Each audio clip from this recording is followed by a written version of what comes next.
vais laisser la parole à Monsieur Glaeser. Merci Président. Donc sont présents Monsieur Patrick Béguer, Monsieur Guy Haraud, Madame Hersfeld Marie-Laurence, Monsieur Louis Jean-Charles, avec procuration de Monsieur Bertin, Monsieur Marc Lucchini, Monsieur Guy Mello, Monsieur Christian Mertz, Madame Christine Potier, excusez-moi, Madame Patricia Renaud, Madame Brigitte Schneider, Monsieur Laurent Schulz, avec procuration de Clémence Pouget, Monsieur Bernard Vénan, Monsieur Mathieu Weiss, avec procuration de Jean-Marie Collin, Monsieur Damien Ziegler, avec procuration d'Olivier Postal, Monsieur Roland Balsarzac, Monsieur Denis Bord, avec procuration de Madame Langmar, Monsieur Joseph Gameau, Monsieur Michel Erga, Monsieur Olivier Corman, Monsieur Maurice Lorenz, avec procuration de Serge Reich, Monsieur Bertrand Mathieu, Monsieur Michel Paquet, Monsieur David Robinet, Monsieur Bernard Zener, Monsieur Jean-Luc Corazza, Monsieur Rémi Dick, Monsieur Daniel Druiti, Madame Aïcha Atri, avec procuration de Monsieur Bernardi, Monsieur Alexandre Ozenburger, Monsieur Serge Jurzac, Monsieur Jean-François Medves, Madame Fanny Mention, Madame Alexandra Repstock-Pina, Monsieur Christian Station, Madame Elsa Poli, Monsieur Mustapha Abdelali, Monsieur Marc Chivre, Monsieur Pierre Tacconi, avec procuration de Olivier Ségura, Monsieur Gilles Destremont, Madame Viviane Fattorelli, Monsieur Lionel Philippe, avec procuration de Monsieur Bernard German, et Monsieur Patrick Crisser, avec procuration de Jean-Jacques Bourson. Est-ce que j'ai oublié quelqu'un? Monsieur. D'accord, très bien, c'est noté. Merci à vous. Mesdames, Messieurs, chers conseillers syndicaux, c'est un plaisir de pouvoir ouvrir un conseil syndical de ce Thémo Moselle-Nord qui qui est un conseil syndical important. Alors important à plusieurs titres. Premièrement, il est important évidemment parce que c'est le vote du budget, le premier vote du budget du Thémo. Alors après le débat d'orientation budgétaire, et je me permets de vous le dire un peu en amont des propos et de l'organisation de cette séance, nous anticiperons avant les votes qui étaient prévus, si vous le voulez bien, parce que le vice-président en charge des finances, Aguenange, doit pouvoir nous quitter à 19h, et donc on fera en sorte de passer les débats budgétaires avant qu'il nous quitte. Il est évidemment, en dehors de ce vote budgétaire important, l'occasion pour la première fois pour certains conseillers syndicaux de venir. Et il y a de nouvelles têtes au sein du Thémo Moselle-Nord, certains qui sont présents, certains qui vont encore arriver, mais notamment issus des différentes délégations qui sont enfin complètes maintenant pour cette nouvelle organisation du Thémo Moselle-Nord. Et nous avons le quorum. C'est la petite blague parce qu'effectivement on n'était pas sûr au départ, quand on a agrandi le nombre de ces conseillers syndicaux, qu'on aurait le quorum à chaque fois. On a le quorum et je vous en remercie. Et j'allais dire sans attendre 19h quasiment, pour pouvoir commencer la séance. Donc un remerciement évidemment à toutes et à tous. C'est aussi l'occasion de pouvoir faire un point d'étape sur un certain nombre de sujets, ces conseils syndicaux. Alors certains sujets sur lesquels que je donne vraiment en primeur, parce que je n'ai pas forcément eu l'occasion de réunir l'ensemble des membres du bureau au préalable, mais comme on se voit régulièrement et comme l'ensemble des membres du bureau sont présents, c'est évidemment l'occasion de partager quelques nouvelles. Première nouvelle, nous avons un conseil syndical qui fait suite à l'ensemble des copiles que nous avons organisés, les premiers copiles. Nous avons, je vous le rappelle, différents comités de pilotage qui ont été établis pour faire le point sur les évolutions du projet du bus à haut niveau de service. Avec évidemment un copil Gare du Cange, un copil qui a été fait à Étanges-Grande, enfin avec les différents représentants de la CCCE et la commune d'Étanges-Grande, un copil pour Thionville et Yutz, et un copil sur la vallée de la Fensch, qui a été l'occasion de faire un point d'étape important sur l'évolution des différents dossiers. C'est l'occasion de pouvoir vous dire à l'ensemble des conseillers syndicaux que, je crois, sur l'ensemble des périmètres, nous avons de quoi avancer en allant un tout petit peu dans le détail, avancer dans un délai rapide, sur un certain nombre de ces périmètres.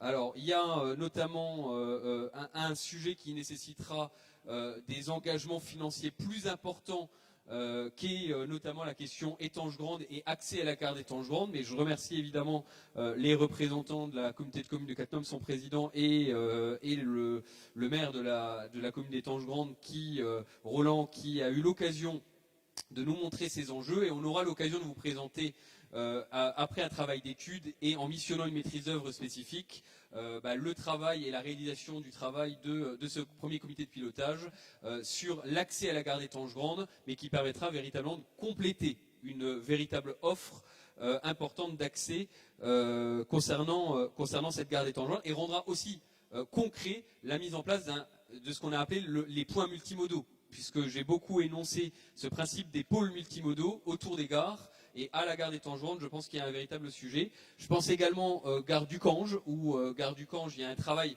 de court, moyen et long terme qui est établi avec la communauté d'agglomération du Val-de-Fensch, avec le maire et ses représentants de la gare du Cange, avec des travaux qui doivent être engagés dès cette année pour assurer déjà que la gare puisse être compatible avec l'accès à des bus. Alors il y a des travaux de court terme qui ont été décidés lors de ce premier comité de pilotage. Je rappelle, aujourd'hui, la gare du Cange n'a aucun accès, ne permet aucun accès aux bus ou aux cars. Le premier bus ou car, le premier arrêt est à plus de 400 mètres de la gare. Donc effectivement, si on veut avoir la possibilité de donner un accès, ne serait-ce qu'en transport en commun classique, il faut déjà faire de menus aménagements. C'est quelques dizaines de milliers d'euros, peut-être un tout petit peu plus, qui sont actuellement en étude, et on a eu l'accord politique pour pouvoir engager et vous proposer derrière d'avoir une maîtrise d'ouvrage sur ces travaux qui permettront un accès à la gare du Cange le plus rapidement possible. Je rappelle également, et je ne vais pas me substituer aux élus du Cange, mais que c'est plusieurs centaines de véhicules par jour et plusieurs centaines de PV par jour qui sont dressés aujourd'hui par le congestionnement et la saturation de cette gare. Je rappelle enfin, concernant Thionville et Yutz, que nous sommes tombés d'accord avec les deux municipalités sur le passage dans Thionville et dans le passage de Yutz. Je vous le dis aujourd'hui, en tout cas je prends ma responsabilité devant cette assemblée syndicale, de trouver une solution de compromis à travers le passage de Thionville et de Yutz, parce qu'il faut sortir du débat du BHNS à travers Thionville et Yutz, selon les principes énoncés par les municipalités. Je rappelle que la solution proposée par la ville de Thionville est un passage, alors je me souviens plus des voiries, mais c'est c'est Castelnau, à Castelnau, côté Castelnau, donc devant la sous-préfecture de Thionville, et donc une remontée ensuite pour retrouver Foch et redescendre ensuite vers l'ouvrage Konrad Adenauer. Concernant le passage de Yutz, c'est effectivement le tracé qui a été proposé par Madame le maire et son équipe municipale, qui a été validé lors de ce COPIL avec le président de l'agglo et les trois maires, avec le maire de Bassam qui était également représenté, pour que nous puissions avancer ensuite sur la mise en place opérationnelle, parce que là où ça urge, je sais que nous avons 2 ponts et 2 ouvrages d'art qui vont, et c'est une décision du bureau que je vous annonce, quelle que soit la situation des ouvrages d'art, je prends un engagement pour qu'à la rentrée de septembre, les 2 ouvrages d'art puissent être ouverts. Donc effectivement, il y a des réserves qui doivent être encore levées, ce qui contraint la mise en place de l'ouverture de ces ouvrages d'art, mais il faut les ouvrir. Donc ces réserves nous permettraient malgré ces réserves, nous aurions la possibilité de les ouvrir avec des travaux. Nous allons tout faire pour poser toutes les responsabilités et ouvrir les ouvrages d'art sans réserve si possible, mais le bureau a décidé aujourd'hui et vous propose très clairement de les ouvrir malgré certaines réserves qui ne mettraient pas en question la sécurité des ouvrages, et si c'était le cas de prendre les mesures qu'il fallait pour les rendre compatibles en toute sécurité avec une ouverture pour la rentrée de septembre.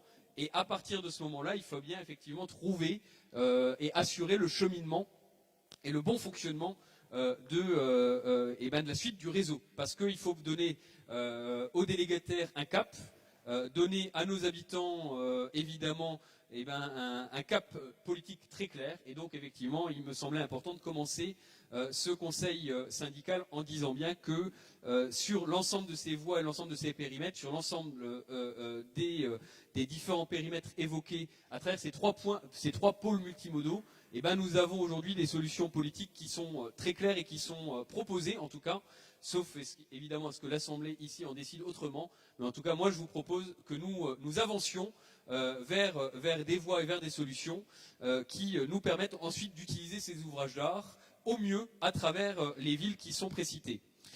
C'est enfin aujourd'hui, puisque je rappelle qu'il y avait un sujet sur le dépôt, j'ai une nouvelle à vous annoncer, puisqu'on a fait une étude indépendante et on vous transmettra l'ensemble des documents, puisque j'aimerais vous dire clairement que nous avons fait une étude indépendante sur le chiffrage par rapport à un cahier des charges, qui est le cahier des charges lambda délivré par Keolis. Donc nous avions demandé à Keolis un chiffrage très clair de quels seraient les besoins standards si eux avaient à construire le dépôt. Nous avons récupéré ce cahier des charges et nous l'avons formulé par rapport à nos éléments de terrain. Aujourd'hui, le chiffrage de Keolis nous amène à un projet de dépôt à 13 millions d'euros. Je rappelle que le projet tel qu'il avait été installé et proposé en APCP était entre 29 et 33 millions d'euros. Donc aujourd'hui, nous sommes entre 13 et 14 millions d'euros en revoyant le cahier des charges proposé par rapport aux éléments qui nous ont été donnés par Keolis et donc par la direction immobilière de Keolis par rapport aux éléments de projet tels qu'ils ils nous les ont proposés. L'étude vous sera communiquée, comme ça vous aurez tous les éléments de cahier des charges qui vous permettront de pouvoir mûrir l'intérêt du projet. Et sur cette base, évidemment, concernant le dépôt, nous allons essayer de lancer, sur la base de ce cahier des charges, une maîtrise d'œuvre rapide et complète qui nous permettra de pouvoir entamer le projet en toute rapidité et en allant évidemment au plus rapide, puisque je rappelle que là encore, j'avais pris un engagement politique que je souhaiterais que nous arrivions à tenir. C'est un début de chantier en janvier 2026 pour ce nouveau dépôt qui serait situé rue d'Alsace à Florange. Je finis enfin en disant que nous avons en dehors du budget un conseil qui a vocation, et je vois un courrier qui a été délivré, donc je me permets de rappeler l'état d'esprit qui est le nôtre en la matière, puisque nous avons de nouveaux territoires et nous avons à valider l'offre de service qui va avoir lieu pour assurer le fait que le délégataire puisse assurer ce service à la fois le plus rapidement possible et le plus complètement possible sur l'ensemble des territoires qui font maintenant partie de ce périmètre du territoire et mobilité. Je rappelle sur la méthode qui est en tout cas la mienne, la nôtre, aujourd'hui avec les représentants du bureau. Je rappelle que nous avions eu l'occasion de rencontrer les territoires avant l'intégration dans le réseau, avant le changement statutaire, avec des rencontres des élus qui nous avaient demandé, soit leurs représentants désignés, soit l'ensemble des élus et communes qui étaient intéressés, soit bureaux des EPCI qui souhaitaient nous rencontrer.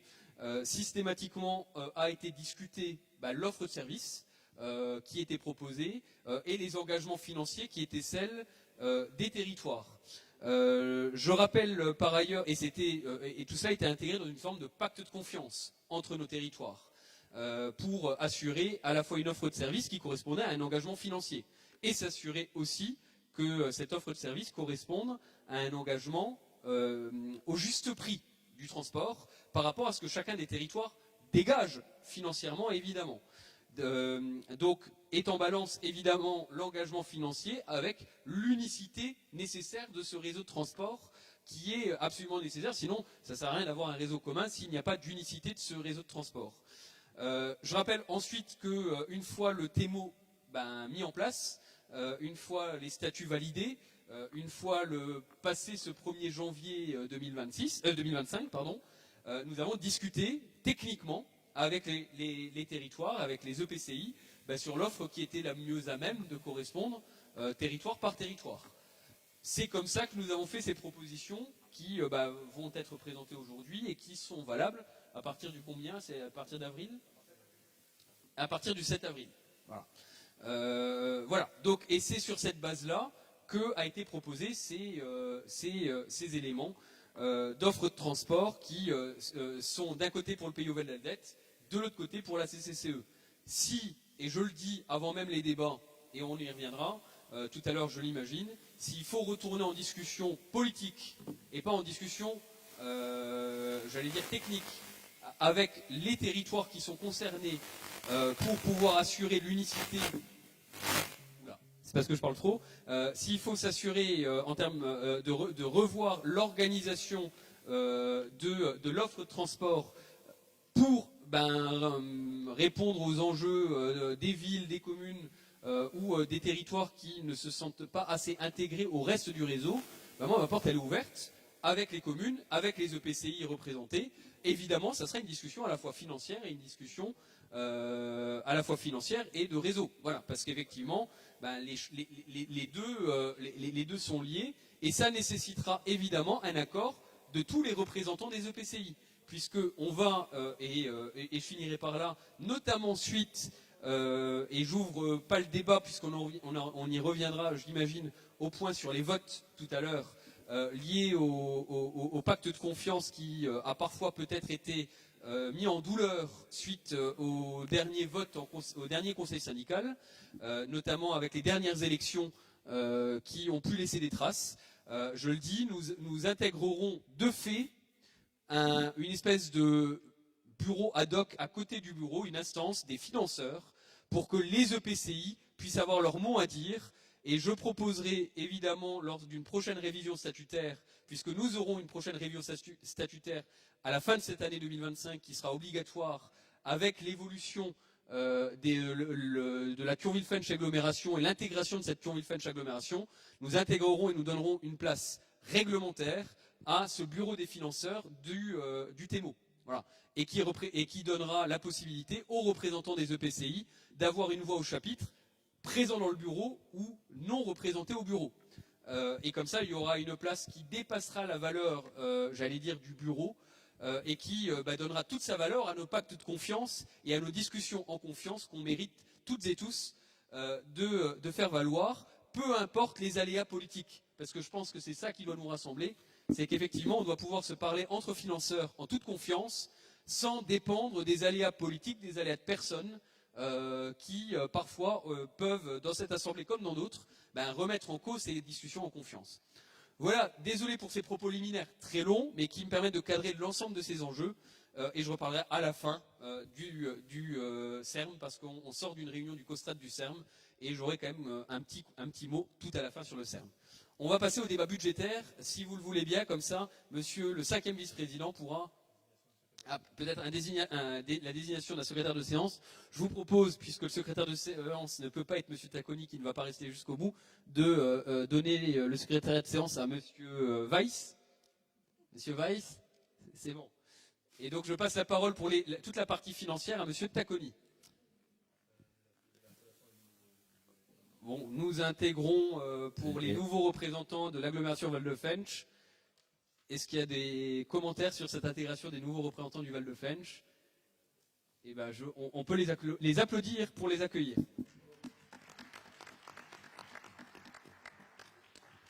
Monsieur Tacconi. Mesdames, Messieurs, merci à vous, Président, pour ce commentaire qui me permet, on va dire, de démarrer assez naturellement et en synthèse la présentation de l'ensemble des éléments budgétaires qui nous rassemblent en cette séance. Je me permets, si vous le permettez également, de vous présenter le compte administratif en cohérence avec le compte de gestion et d'ensuite faire passer les deux au vote en pleine cohérence. Je regarde ce que je sais, ce que je connais comme étant vice-président aux finances dans d'autres organismes qui confirment la possibilité de présenter ainsi. Donc je vous propose de prendre le point 1-4, projet de délibération adoption du compte administratif 2024 de TEMO.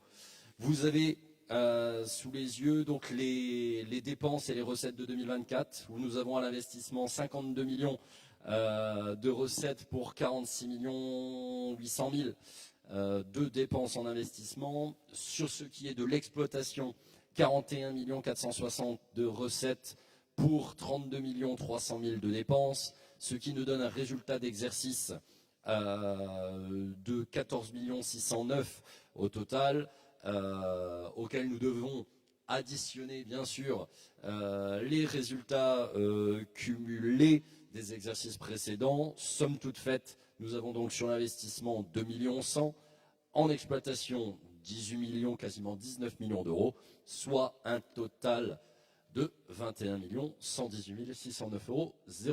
Vous avez vu, le total, je le donne toujours avec les virgules, ça permet de vérifier qu'on est au bon endroit sur la page. Pour ce qui est des restes à réaliser, nous avons 6 807 000 de restes à réaliser en dépenses d'investissement. Cela étant pris en considération, la section d'investissement fait apparaître un besoin de financement des montants de 4 628 921 euros et qu'on peut facilement, j'ai envie de dire, couvrir de l'excédent d'exploitation dégagé de 18 939 000 euros. Qu'est-ce que je peux vous préciser qu'en section d'exploitation, on a un taux de réalisation qui est de l'ordre de 70%, tout simplement parce qu'à ce moment-là, on n'avait pas encore, par exemple, réalisé l'ensemble des charges financières des taux d'emprunt, où on a par exemple réalisé que 84%, alors que plus était mobilisé. Côté des recettes du compte administratif, on a eu quelques beaux taux de réalisation. Hein. Exemple, le versement mobilité, où on est venu récupérer un reste dû de 2023, ce qui nous a permis de dépasser les 100% avec plus de 23 760 000 euros de versement mobilité. Et des contributions et participations de l'État qui sont à 100% ou de l'ordre. Là, bien sûr, c'est forcément sur la partie investissement où les écarts sont les plus intéressants à observer. Les dépenses d'investissement sont arrêtées donc à 53 581 000 avec les 6,8 millions de restes à réaliser, soit 70% de taux de réalisation, ce qui est plutôt pas mal pour des dépenses d'investissement, en sachant que le projet Citizen a été repensé et modifié donc, comme le président nous l'a présenté tout à l'heure. Au niveau des recettes, ce sont plus ou moins les recettes auxquelles on s'attendait, avec quelques subventions d'investissement qui sont encore attendues, notamment qui ont été perçues, pardon, notamment celle de la région pour 1,3 million, notamment celle de la FIT qui est un peu plus d'1,5 million, et l'intégration des 10 millions d'euros que nous avions actés en 2023 et qui ont été contractés ensuite. Voilà pour donner quelques éléments, et bien sûr je suis à votre écoute pour toute question sur le compte administratif.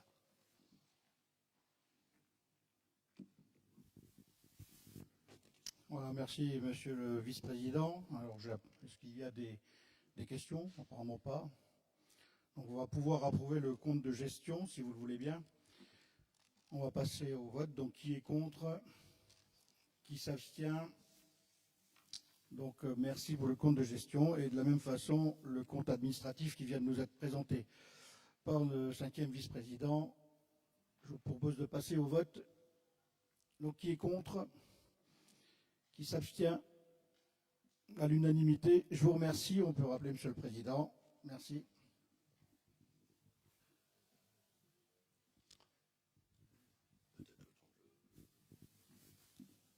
Je me permets de continuer du coup sur l'affectation du résultat, qui est la suite logique. Vous avez la reprise des chiffres avec le résultat reporté de 2023, le résultat de clôture donc de 9 161 000 de l'exercice 2024, un résultat cumulé de 18 939 000. Vous avez sur la section d'investissement le même rappel, donc moins 3,3 millions en 2023, plus 5,4 millions en 2024, somme toute faite 2,2 millions ou presque en investissement. desquels on déduira les restes à réaliser d'investissement. Donc en tenant compte des restes à réaliser, nous avons un besoin de financement de 4 628 921 €. Et donc nous proposons d'affecter un montant de 4 628 921 € pour la couverture du besoin de financement. Le reste étant reporté à nouveau, soit un solde de 14 310 851,71 €. Voilà, Monsieur le Président, pour le point 5. Pour le point 5, est-ce qu'il y a des commentaires, des questions? Est-ce qu'il y a des oppositions, des abstentions? Eh bien, je vous remercie pour ce point 5. Point 6 sur la participation des collectivités et ensuite le point sur le budget. Monsieur le vice-président, je pense que les deux sont un peu liés. Oui, elles sont très liées, effectivement. Donc, sans vouloir paraphraser la délibération, nous avons fait des choix en 2024, validés en 2025, donc l'extension de notre syndicat avec ces modifications statutaires approuvées fin d'année. Nous avons une extension du territoire qui entraîne une augmentation à hauteur de 305 000 € de la participation des collectivités. Et parmi la participation des collectivités, nous avons en plus de ça la participation qu'on appelle complémentaire des deux agglomérations de l'ordre d'1 million € chacune. Vous avez de ce fait derrière la nouvelle ventilation qui vous est proposée pour un montant total de 7 900 000 €. Donc qui est préalable au vote du budget. Est-ce qu'il y a des questions, des commentaires? Oui, Monsieur le Président. On peut donner peut-être un micro, s'il vous plaît? Oh.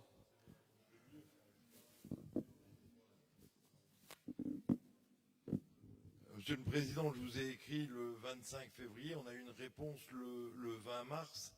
Pour nous, c'est un peu short pour analyser la réponse, mais on a encore besoin d'éclaircissement. Vous avez évoqué le fait qu'il n'y ait plus de réunion technique. Moi, je vous suggère et je vous invite à ce qu'il y en ait quand même encore une entre vos services et ceux de la communauté de communes, notamment pour évoquer le transfert de charges de la région Grand Est et des services fluo qu'elle mettait sur nos 16 communes.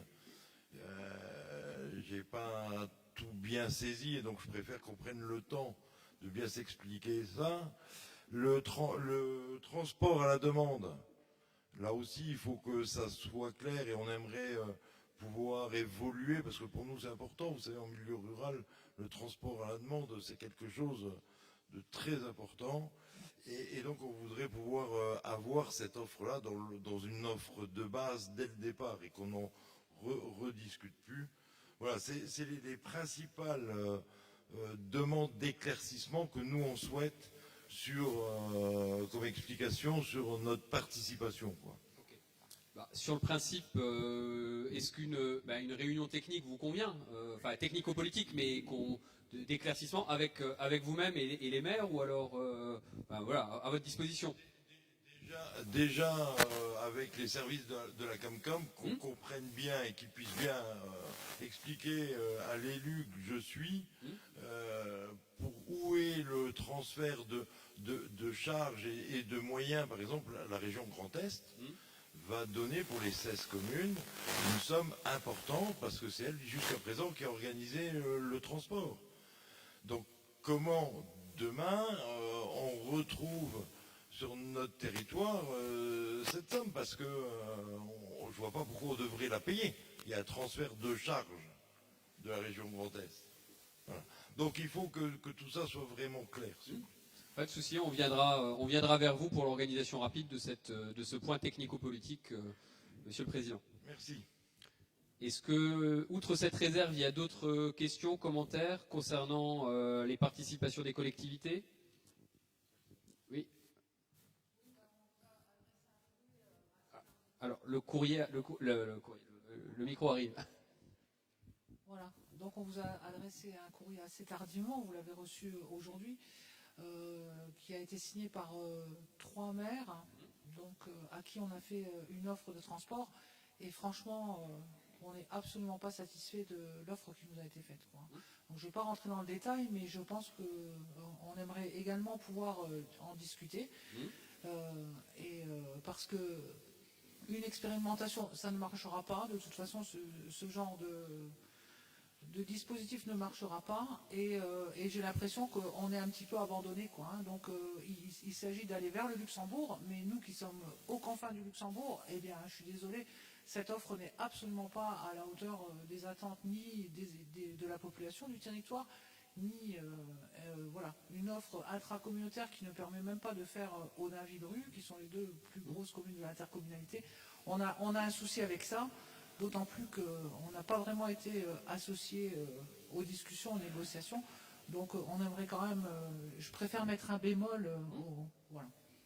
Alors, juste pour rappeler ce que je disais tout à l'heure, en termes de méthode, nous, on a évidemment discuté et consulté le PCI financeur, puisque je rappelle que c'est des fonds qui viennent de l'EPCI financeur, qui, en termes de participation des collectivités pour le pays au Val d'Alzette, c'est 321 000 euros, donc qui sont en lien avec le PCI, pour construire derrière sur cette base financière l'offre, puisqu'avait été discuté entre présidents de PCI, je le rappelle, l'idée que au moins pour la première année ou les premières années, les territoires ont une construction d'offres qui est globalement équivalente à ce que rapporte à la fois le VM d'un côté et la cotisation des collectivités de l'autre, ce qui globalement, je parle sous le contrôle, mais correspond à plus de 480 000 euros pour votre territoire à peu près, un peu plus de 400 000 euros. Et donc, c'est sur cette base-là qu'a été construite l'offre. Et je rappelle que l'offre proposée, c'est de se retrouver avec du TAD, avec pour pôle d'échange Angevillers, et que sur la base d'Angevillers, il puisse y avoir une ligne directe vers Thionville, qui soit permanente et renforcée par rapport à l'offre actuelle, qui est la N51, je crois, la N51 qui est renforcée, et la capacité venant de toutes les communes de votre territoire d'avoir un transport à la demande directement réservable sur les horaires classiques de transport. Voilà. Donc après, moi, j'entends le mécontentement des 3 élus. Je prends acte du courrier. La discussion autour de ce courrier est toute récente puisque j'ai cru comprendre qu'il y aurait un courrier cet après-midi et j'ai ce courrier maintenant. Donc avec les services, on va retravailler. Voilà. Bon.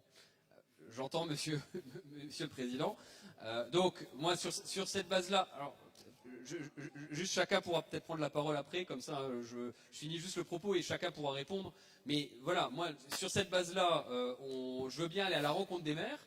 Quand j'ai su qu'il y avait un éventuel mécontentement des élus, j'ai proposé à monsieur le Président, mais je le repropose publiquement, de rencontrer tous les maires du territoire du PO Val d'Alzette, s'il faut, qu'on construise ensemble l'offre qui convient. Même débat. C'est une construction à la fois financière qu'il faudra juste ensuite valider avec les financeurs globaux. C'est tout ce que je dis. Moi, à partir du moment où on tombe d'accord sur le nombre de kilomètres que l'on finance ensemble et où tous les financeurs considèrent que c'est d'intérêt général pour qu'on soit dans une union du territoire, c'est ça que je dis, il y a un période qui est à la fois financier et d'unicité. Et évidemment, l'unicité va prendre progressivement le pas sur le financier. Mais on est au tout début d'une fusion. Et au début, le périmètre qui avait été négocié ensemble, et je le dis devant tous les élus, c'était de se dire, on reste au juste prix. Et le juste prix, c'est chaque territoire est d'abord autonome en termes financiers, et progressivement, on est dans cette logique de solidarité. À partir du moment où on est d'accord avec l'ensemble des élus financeurs pour élargir le périmètre de cette solidarité de territoire, considérant qu'il y a cet enjeu, moi je veux bien. Après, concernant Ville-Rue Audintilch, ça nécessite une discussion avec le SMITRAL, et ça nécessite de dépasser, juridiquement parlant, la question de sortir du périmètre. Ce qui, aujourd'hui, à ma connaissance, sans convention ouverte avec le SMITRAL, n'est pas possible. Donc, il nous faudra, au préalable, une discussion avec le SMITRAL qu'on est prêt à ouvrir sur l'intérêt général et qu'on a déjà évoqué. Mais je ne vous cache pas qu'en ce moment, on n'a pas eu l'occasion encore de discuter avec les représentants du SMITRAL d'une offre à construire. Voilà. Donc j'entends l'enjeu et le challenge. Moi, j'ouvre ce challenge avec beaucoup de de volonté, hein, puisqu'il faut, et j'entends bien que c'est un bassin de vie complet que vous vivez et qui aujourd'hui ne se concrétise pas encore dans cette offre de transport. La question que j'aurais tendance à dire, c'est peut-être chaque chose en son temps, ou peut-être qu'on peut le construire progressivement. Voilà, c'est en tout cas la voie alternative que je vous propose, et je vous ferai évidemment une réponse, mais peut-être que, et je vous donne la possibilité, peut-être qu'au préalable, il faut qu'on fasse cette réunion technique avant qu'on vous fasse une réponse politique. Monsieur le Président, Madame le maire, vous voulez répondre? Du courrier, la réunion, on l'a eu que la semaine dernière. Hein. Ok, très bien. J'en prends acte.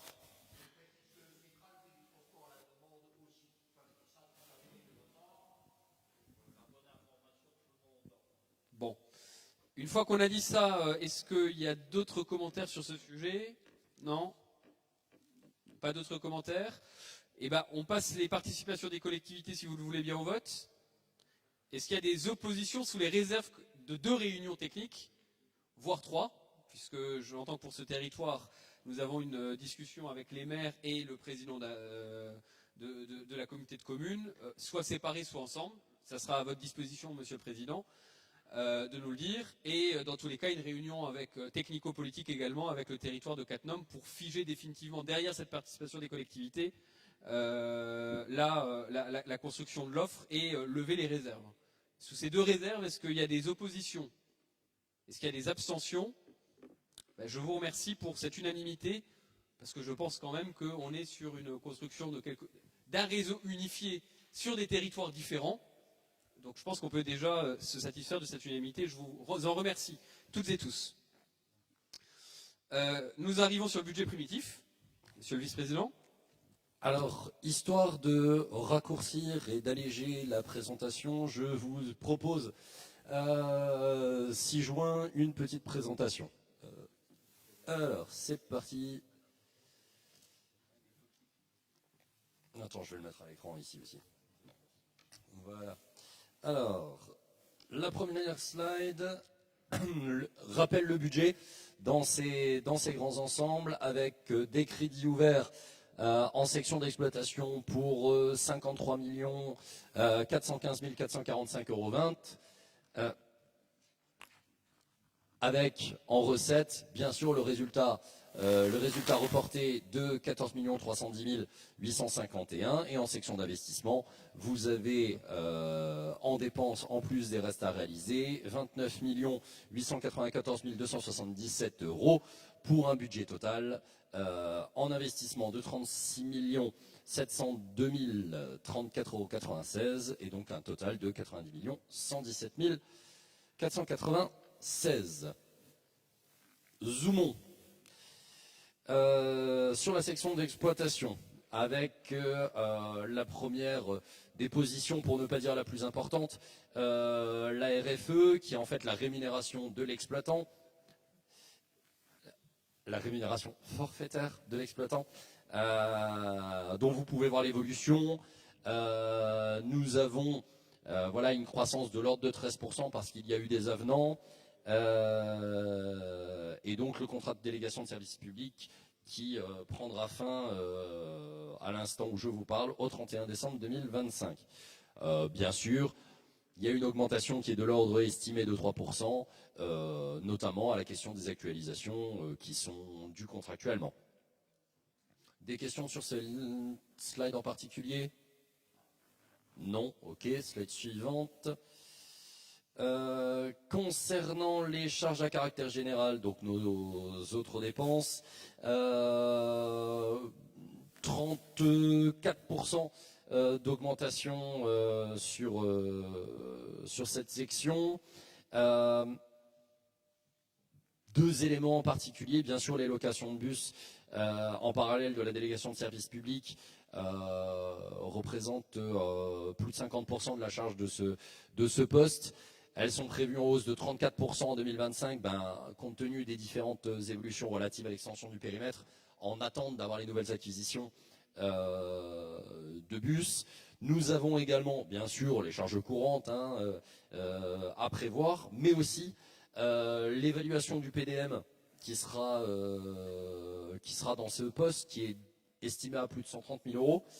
Bien sûr, la refonte globale de l'identité du syndicat qui avait déjà été évoquée en prestation, et les études financières et d'impact de l'extension qui sont de l'ordre de 300 000 euros. Nous aurons également, comme je vous l'ai dit, on est en fin de délégation de service public. Il faut prévoir la passation de la future DSP. Là aussi, 300 000 euros sont prévus au 011 pour cette année. Y a-t-il des questions sur les 011 ? Oui.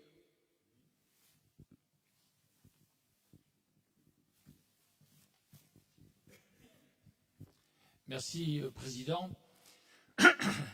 Alors, Pierre, tu as déjà apporté des explications, en tout cas sur les points sur lesquels on souhaitait intervenir, à savoir sur le 011 et sur le 012. Ce qui a attiré notre attention, et tu l'as dit, sur le 011, on a 34% d'augmentation. 34% d'augmentation. Et j'ai noté 2 points qui ont attiré notre attention, on va dire.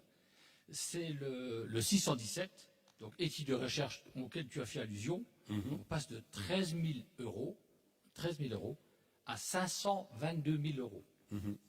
Voilà. Donc on aimerait avoir quelques explications un peu plus précises sur ce point-là.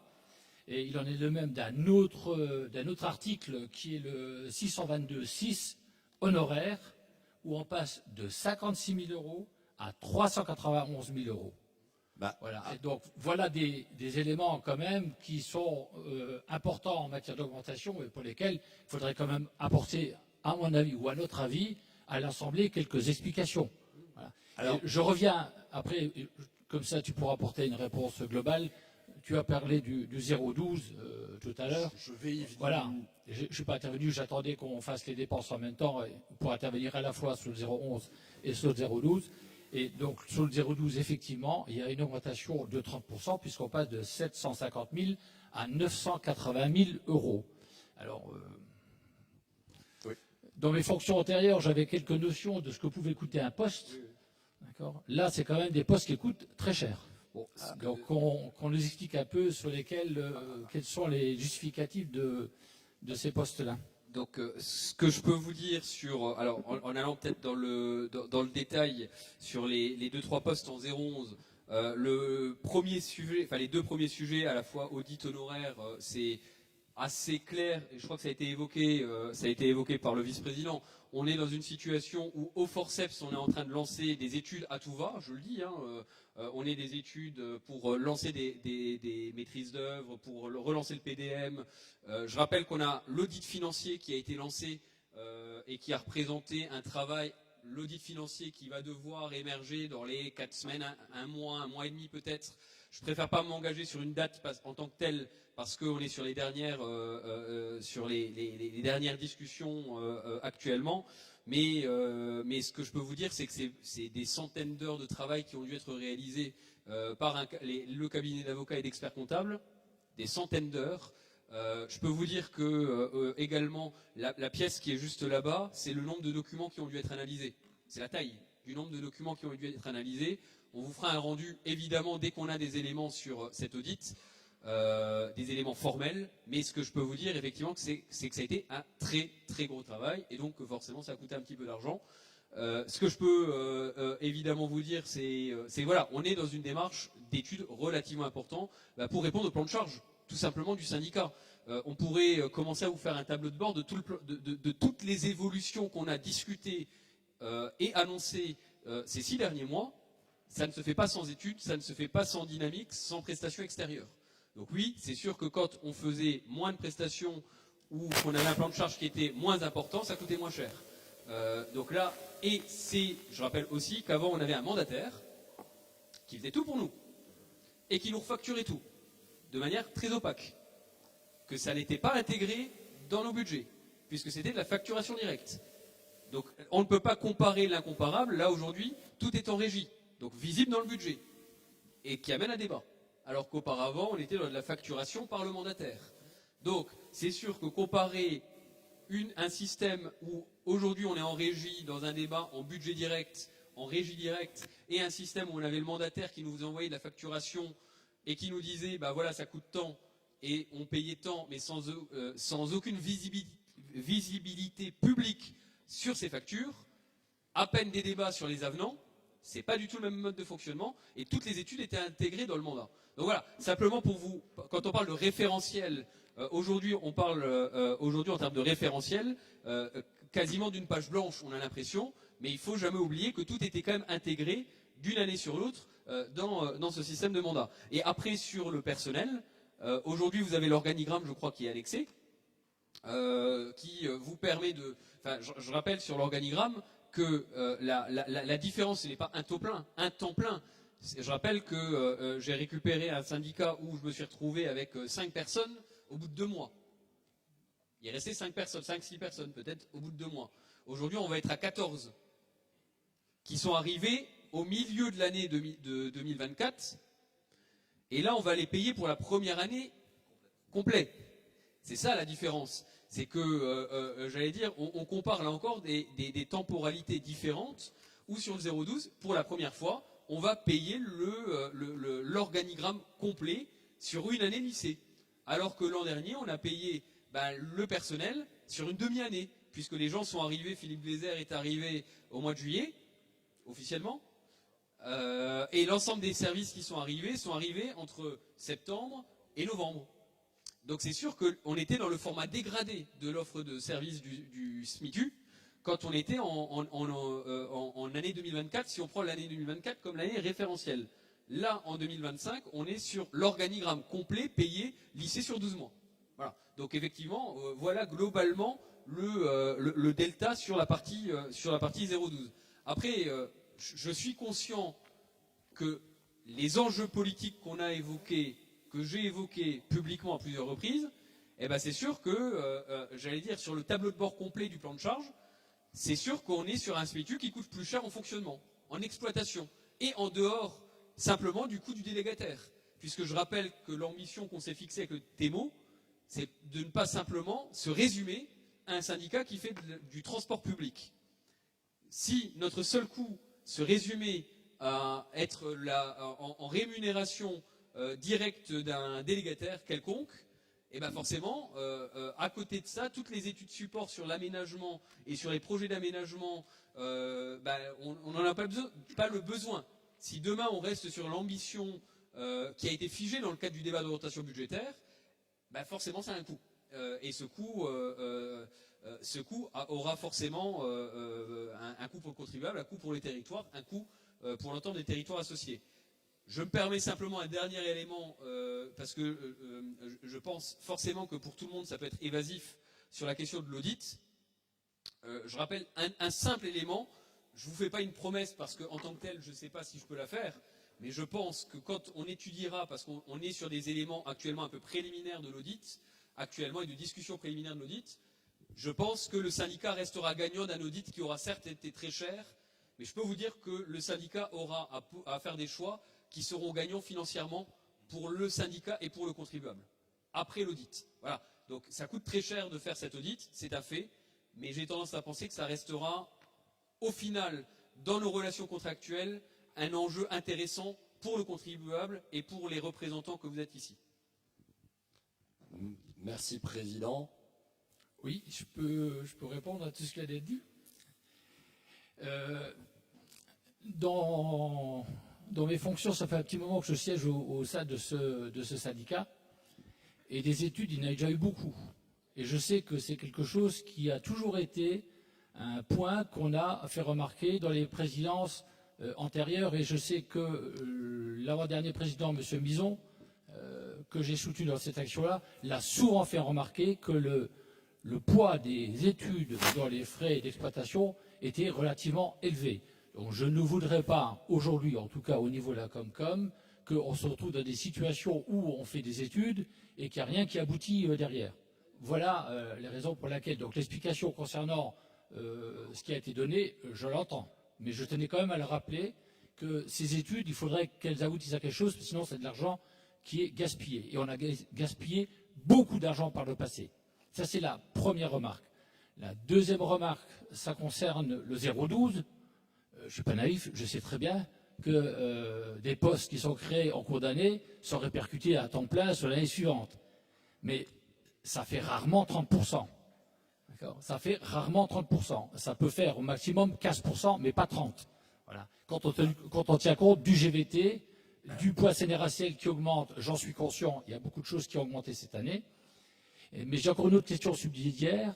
Monsieur le Président, vous parliez de 14 postes. Est-ce que le chiffre qui est donné là de 980 000 euros est sur la base des 16 postes prévus au budget, au tableau effectif? Parce que sinon, il faut qu'on en rajoute encore de l'argent. On a dans l'organigramme 15 postes qui sont ouverts. Ce qui va être voté après, j'ai regardé, 14,20 ETP. il y a 16 postes de prévus, on ajoute 2 postes. Ça veut dire que, est-ce que votre budget au 012, donc les 980 000 euros, intègre les 2 postes supplémentaires? Oui, c'est-à-dire qu'on passe, c'est bien sur la base de 16 postes. C'est bien les 16 postes, on est d'accord. Ok, On est d'accord. merci. On est d'accord. Sur les études, j'entends le commentaire tout à fait et je me doute bien que financer des études sur des études sur des études qui n'amènent à rien, à un moment donné, peut avoir un caractère particulièrement désagréable vu du conseil syndical. Malheureusement, je le dis aussi, à partir du moment où on se met dans une dynamique de faire et de développer des projets, il faut effectivement avoir derrière la capacité et l'ingénierie pour pouvoir les étudier. Et donc, voilà, je vous apprends rien, vous connaissez mieux que moi. Et j'ai tendance à penser que la dynamique et le volontarisme qu'on a du côté du bureau prouve notre volonté d'aller au bout. Et c'est d'ailleurs pour ça aussi, je vous le dis, que, alors même si ça paraît rapide et ça paraît compliqué en termes d'intendance et de gestion, je ne crois aujourd'hui dans toutes les études qu'aux choses qui se réalisent dans les 18 mois.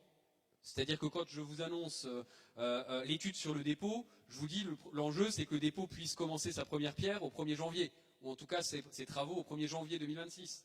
Parce que effectivement, si on repart derrière sur après l'étude de capacité, une autre étude complémentaire programmatique et qu'on se perd là-dedans, on va vite se perdre dans un cumul d'études plus ou moins utiles ou plus ou moins inutiles, alors que l'enjeu et l'urgence ne le nécessiteraient pas.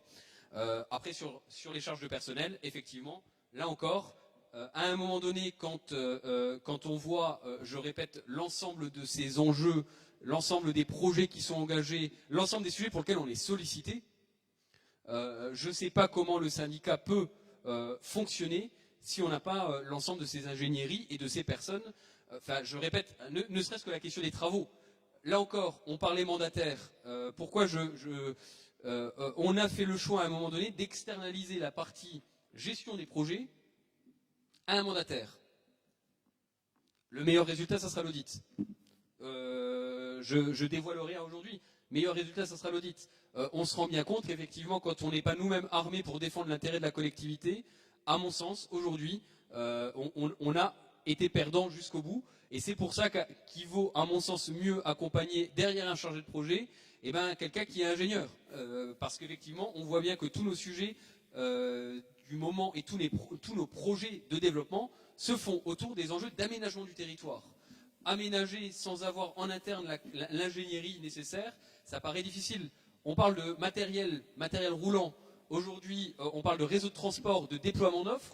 On n'a encore personne dans la boutique. On n'a encore personne qui est capable d'étudier et de déployer le réseau tout en faisant le point sur l'état du matériel, l'état du dépôt, et faire le suivi, ce suivi-là technique de la DSP. On a quelqu'un qui contractuellement est capable de nous faire le suivi de la DSP, mais on n'a encore personne qui est capable de nous faire le point, technique sur l'offre de transport en lien avec le délégataire. Sauf à nous dire on fait une confiance absolue et on l'intègre dans le contrat au délégataire, et je ne sais pas si tout le monde autour de la table sera d'accord, ça veut dire qu'on est obligé d'internaliser la compétence. Donc vous voyez, c'est plein de choses qu'on n'avait peut-être pas forcément, mais qui nous ont amenés à des débats politiques ici même, dans ce conseil syndical ensuite, parce qu'on n'était pas capable de faire ce contrôle. Le suivi, le contrôle, à la fois du délégataire, à la fois de nos enjeux et de nos travaux. Donc oui, on s'est un peu réarmé, forcément ça a un coût. Alexandre. Il y a une intervention de M. Olsenburger. Du coup, Président, vous terminerez la présentation de budget, parce que j'avais prévu de la terminer quand même, mais il semblerait que les interventions sont un peu plus... Je vais être très court. Hein? Je vais être très court. Au-delà du débat sur le 011 et le 012, on voit bien que si on ne fait pas un minimum d'études, on pourrait avoir un dépôt à 33 millions d'euros. Là, visiblement, les études récentes montrent qu'on peut l'avoir à 13 millions d'euros. Moins de 15. Voilà. Donc, au final, ça coûte. Tout ce syndicat coûte. Je suis d'accord avec ce que tu dis, Denis. C'est des pourcentages d'augmentation qui sont significatifs, mais d'une certaine manière aussi, moins 66% d'investissement sur un dépôt, c'est aussi significatif. Donc, c'est pas tout à fait la même. On parle de fonctionnement et d'investissement, ça n'a pas du tout la même résonance, mais c'est vraiment c'est important. Bon, là, on en a fait assez des études qui nous ont coûté. Là, c'est des études qui vont peut-être nous coûter moins. Voilà. Monsieur le vice-président, un dernier mot. Du coup, slide suivante. Ouais, bon, les recettes d'exploitation, c'est pas forcément ce qui va le plus passionner les foules. L'évolution du versement mobilité, donc je vous en ai parlé tout à l'heure, où on a eu le pic sur l'année précédente concernant en fait un retard de paiement en quelque sorte de 2023 qui a été récupéré sur 2024, et donc on devrait s'équilibrer autour de pas tout à fait 21 millions d'euros en 2025. L'évolution des participations, on vient de la voter, nous vous en remercions. Et donc, vous avez ici les dépenses d'investissement qui sont prévues, avec l'acquisition de nombreux véhicules qui sont prévus, avec beaucoup de restes à réaliser notamment. Les cars, les bus, les articulés, dont nous avons déjà parlé, dont le président a déjà eu l'occasion de parler. Flo 4, Flo 5, S1 et la finalisation des 2 ouvrages d'art et l'engagement d'un certain nombre d'éléments sur le dépôt. Nous avons déjà matérialisé plus de 3 millions d'euros justement en investissement. Et les recettes correspondantes où nous avons principalement le virement. Voilà en tout cas pour ce qui est des éléments particuliers. Et du coup, avec un quart d'heure de retard, je vous quitte. Voilà. Mais ça a été un plaisir de débattre au moins sur le 011 avec toi, Denis. Avec plaisir, Pierre, tu sais très bien. Merci, monsieur le vice-président, et désolé aux élus guélangeois pour le retard. Alors, Président, si vous permettez, j'ai encore une question, mais cette fois-ci, monsieur ça Laure. concerne effectivement les recettes.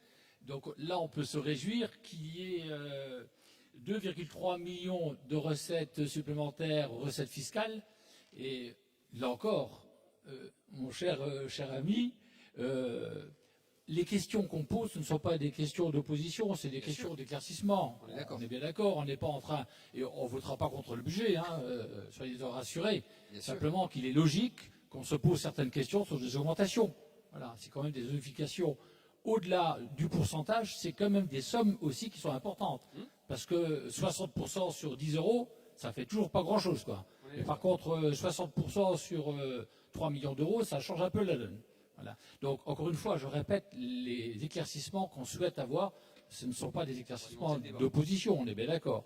Alors, si la question sur les 2,3 millions d'euros d'augmentation de recettes fiscales, c'est justifié par quel type de... C'est dû à quoi? Les recettes fiscales, où est-ce que vous avez... C'est au 73, je pense, je peux regarder. Oui, 73, c'est au 73.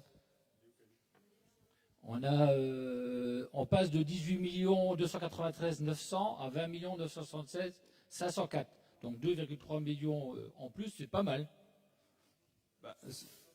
C'est l'augmentation du VM et c'est un rattrapage sur 4 noms en fait. Sur la centrale, sur le CNPE. Un rattrapage URSAF.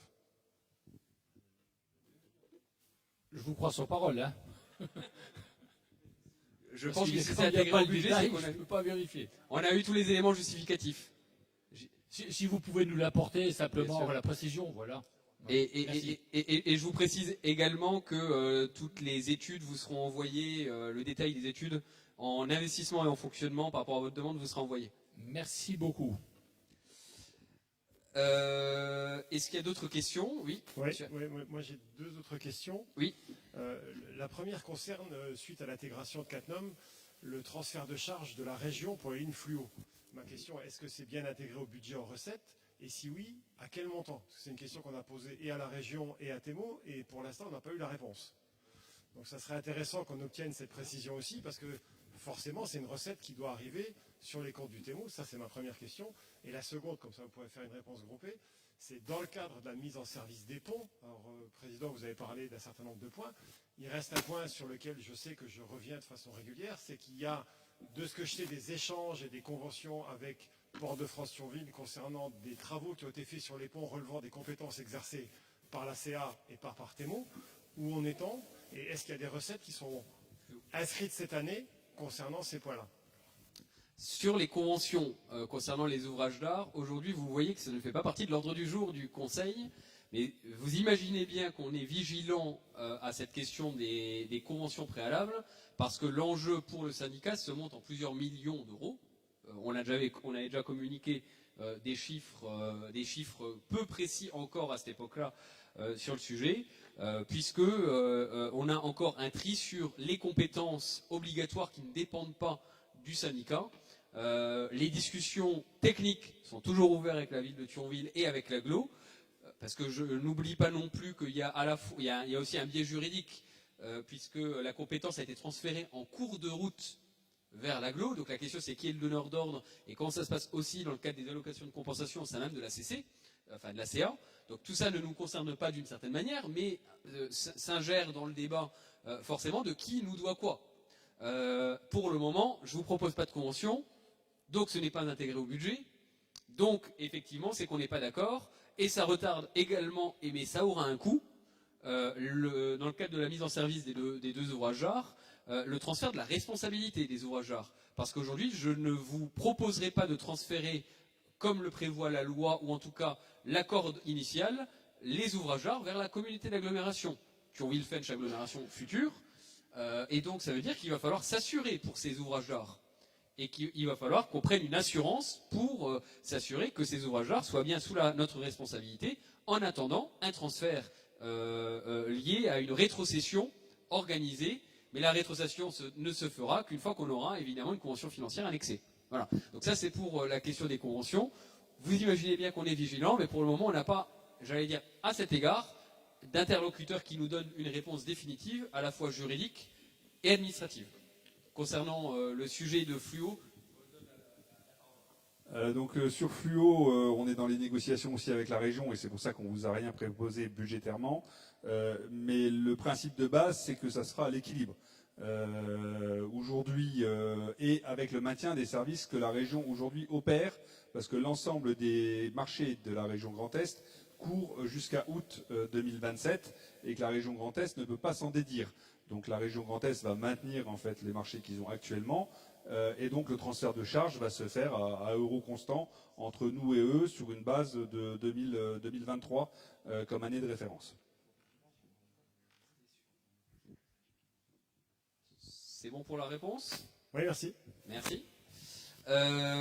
Bon, sur le reste des éléments budgétaires en recettes d'exploitation, je ne sais pas s'il y a d'autres questions sur cette évolution. L'évolution du versement mobilité, donc ça a été abordé. L'évolution des participations également par le vice-président. Peut-être juste sur la section d'investissement, puisqu'on en était sur l'investissement, il me semble, quelques éléments pour rappeler donc l'ambition de ce budget qui avait été évoqué au débat d'orientation budgétaire, à la fois les 8 millions d'euros qu'on retrouve sur les opérations BHNS. Je rappelle que 8 millions d'euros, c'est le versement majoré. Donc, on est bon légalement, réglementairement, puisqu'on redonne quasiment intégralement ce que l'on récupère du versement majoré dans le cadre d'un investissement lié aux opérations du BHNS. Vous voyez aussi que dans les dépenses d'investissement, et ça restera une marque de fabrique, en tout cas jusqu'ici, on est sur plus de presque 21 millions d'euros liés au matériel roulant. 21 millions d'euros d'achat et d'acquisition de matériel roulant, d'équipements dans les bus, dans les cars, de billettique et tout ce qui va avec. D'ailleurs, je me suis satisfait de voir, c'est la petite anecdote du jour, de voir enfin les premiers matériels blancs avec un tout petit logo Citeline qui a été mis en attendant la fin de l'identité visuelle, mais ce qui prouve qu'on a les premiers matériels, soit d'occasion, soit neufs, qui émergent enfin sur le réseau. Et ça fait du bien, parce que j'en ai vu aussi quelques-uns se faire remorquer il n'y a pas longtemps encore. Donc on voit qu'on est enfin en train de passer un cap sur l'évolution de ce matériel roulant et sur l'arrivée de ces nouveaux matériels. Donc je rappelle pour cette année, 23 bus, 23 cars, 4 bus standards d'occasion, un articulé d'occasion en RAR 2024 et 24 cars, 11 bus standards, 5 articulés en crédit nouveau pour 2025. Donc ça c'est ne serait-ce que pour le matériel roulant en dépenses d'investissement. Et évidemment la suite des ouvrages BHNS qui se résument à la fois sur les 2 ouvrages d'art, les opérations Flo 4, Flo 5, S01, et on a également à Yut la sortie de Cormontaigne qui a été intégrée dans les éléments, dans le cadre du COPIL de Yut qui ont vocation à s'intégrer. Et dans le budget 2025 est prévu également tout ce qui est lié au terrassement, des pollutions et maîtrise d'œuvre pour le dépôt. En recette, simplement un élément en plus des éléments habituels, des soldes de subventions, mais également un emprunt d'équilibre qui a quand même été mis en possibilité en fonction de là où on en est dans les différents dossiers. 3,5 millions d'euros d'emprunt qui a été mis parce qu'il est aussi bon de pouvoir avoir les éléments d'emprunt si nécessaire, et je dis bien si nécessaire, dans le cadre de nos renégociations. Peut-être un dernier élément aussi à rajouter dans le budget, puisqu'on parlait de rémunération forfaitaire de l'exploitant. On aura également on aura une délibération tout à l'heure également sur les négociations avec le délégataire. Et il est aussi important de pouvoir dire qu'on est sur une année importante financièrement, parce que on aura un deal dans le cadre de cet avenant à décider. Alors ça n'aura pas de conséquences pour 2025 normalement si on tombe d'accord, mais évidemment ça fait partie des enjeux importants pour nos budgets que de tomber d'accord avec notre délégataire pour cet avenant ou pas. Parce qu'effectivement si on ne tombe pas d'accord, ça veut dire se mettre là encore en étude, mais en étude pour aller vers une délégation de service public, j'y reviendrai tout à l'heure, et non pas simplement un avenant à la délégation de service public. On s'est permis d'étudier les deux et de se donner la possibilité, j'y reviendrai tout à l'heure. Est-ce que sur le reste des éléments budgétaires, tout en remerciant les élus pour leur vigilance constructive, j'ai bien compris le sens du propos, est-ce qu'il y a des éléments supplémentaires? Non. En tout cas, messieurs, dames, je vous remercie de la richesse des débats. Parce qu'effectivement, vous l'avez compris, on est dans un syndicat qui, et j'assume les propos, est un peu au forceps en suractivité, et donc ça se voit aussi dans le budget, avec de nombreux projets, une définition du besoin qui a forcément évolué, et donc à la fois en ingénierie interne et externe, se retrouve avec une forte évolution de ces ingénieries internes et externes, et ça se voit au budget. De fonctionnement et d'investissement, et je pense que vos propos nous permettent aujourd'hui, et je me permets aussi de rajouter les éléments préalables qu'on a eu, les discussions avec l'entrée dans le nouveau périmètre, qui sont évidemment des enjeux importants financiers, parce que intégrer une nouvelle offre sur de nouveaux territoires qui n'étaient pas intégrés dans la base de discussion kilométrique initiale du contrat et initiale avec le délégataire, c'est forcément aussi un enjeu financier important dans le cadre de la rémunération du délégataire et dans le cadre d'un périmètre qui va nécessiter aussi des dépenses supplémentaires, mais aussi des recettes supplémentaires. Et donc toute cette ingénierie financière, elle a été importante, et je tiens évidemment au moment de ce budget à remercier l'ensemble des services du TEMO pour le travail effectué qui nous permet, excusez-moi le terme, un peu de jongler entre les annonces et propositions politiques et toutes les discussions politiques qui sont les nôtres, entre l'évolution du périmètre, les évolutions avec le délégataire, les évolutions sur les projets, l'acceptation des choix politiques territoire par territoire et les évolutions sur le BHNS, c'est sûr que ça fait beaucoup d'éléments qui nécessitent une adaptation permanente et donc un budget un peu particulier. Si vous voulez bien, je passe donc au vote. Est-ce qu'il y a donc des oppositions? Est-ce qu'il y a des abstentions? Une abstention, elle est notée. Et ben, je vous remercie pour l'unanimité des votes de ce budget. Nous continuons, et je prends le point avec les APCP, modification des APCP, autorisation de programme et crédit de paiement. Le montant de ces autorisations est donc pour 2025, 2026 et 2027 à 11 486 353 TTC en 2025, 2026 9 millions 6 et 2027 9 millions 6. Est-ce qu'il y a des questions sur les APCP? Pas de questions, pas de commentaires. Qui est contre? Qui s'abstient? Je vous remercie. Nous reprenons le fil officiel de l'ordre du jour et nous allons, dans le cadre de cet ordre du jour, commencer par une partie un peu plus statutaire avec une proposition que je tenais à vous faire. Vous avez l'ordre du jour concernant la proposition d'une élection. Ah bah non, en fait c'était en point 14. Donc on est dans l'ordre. Ok, on peut continuer l'ordre, désolé. Donc nous sommes au point 9, avec la prolongation de la DSP. Prolongation de la DSP, donc c'est ce que je vous disais, messieurs, dames. Il y a une nécessité de faire un avenant à la délégation de service public pour intégrer les deux territoires, pour intégrer l'arrivée de la Thionville-Funch agglomération en tant qu'institution qui va nécessiter une évolution statutaire également et changer la DSP en même temps qu'un changement statutaire, en même temps que les évolutions que nous connaissons sur le réseau et l'évolution du plan de charge du dépôt nous semblait quand même en tant que telle audacieuse. Et donc c'est pour ça que depuis le début nous négocions avec le délégataire. Sans caricaturer le débat, l'enjeu financier de cet avenant peut avoir des conséquences lourdes sur le syndicat. Des conséquences, allez, je vais osciller sur des montants pour que chacun ait bien les éléments en tête. On est à minima entre 300 000 et 1 100 000. C'est l'objet des négociations aujourd'hui. 300 000 euros d'un côté, 1 100 000 de l'autre. Vous imaginez bien que l'enjeu pour nous est de défendre les intérêts du syndicat et de ne pas faire l'avenant dans l'urgence et de ne pas accepter toutes les conditions financières qu'on aimerait bien nous proposer parce que nous serions dans l'urgence.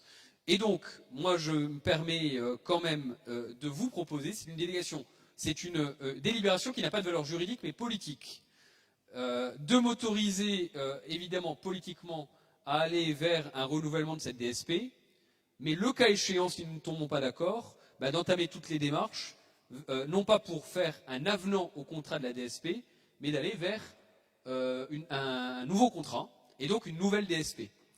En sachant que le délai est court pour le faire, et qu'évidemment, aller vers une nouvelle DSP amènerait à devoir construire une DSP dans un temps de 8 mois, sur une DSP plus longue que l'une DSP de 4 ans, puisque là nous avions une DSP de 4 ans, ça veut dire en 8 mois construire une délégation sur une DSP de 10 ans. C'est ça l'enjeu. Néanmoins, dans le cadre de nos négociations, je me permets de dire très clairement que je n'aimerais pas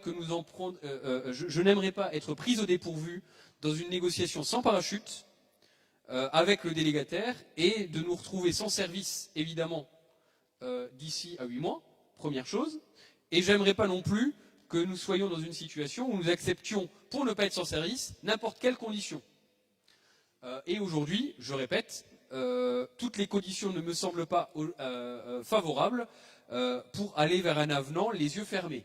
Voilà. Donc c'est pour ça que j'ai souhaité cette délibération, pour qu'il soit bien consenti et acté, que nous ayons un mandat politique d'aller vers et de faire étudier le passage vers une nouvelle délégation de service public en cas de désaccord profond.